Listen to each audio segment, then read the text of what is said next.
Viral, wanita berhijab ini buat konten tutorial makan daging babi agar halal. Sebuah video tutorial kontroversial menampilkan seorang wanita berjilbab dengan motif bunga dan kacamata hitam viral di media sosial. Wanita itu viral setelah membuat tutorial mengkonsumsi daging babi agar halal menurut Islam. Dalam video diunggah oleh akun TikTok @gondrong040461. Wanita yang diduga berusia parubaya itu mengklaim dirinya sebagai seorang muslimah.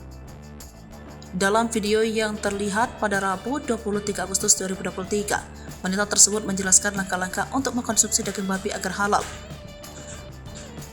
Wanita itu lantas menjelaskan tutorialnya hanya dengan 2 langkah. Pertama, harus membaca basmalah terlebih dahulu, kemudian dilanjutkan dengan surat Al-Fatihah. Video tersebut menuai reaksi beragam dari netizen. Banyak yang merasa video ini tidak sesuai dengan ajaran agama dan bertentangan dengan larangan konsumsi daging babi dalam Islam.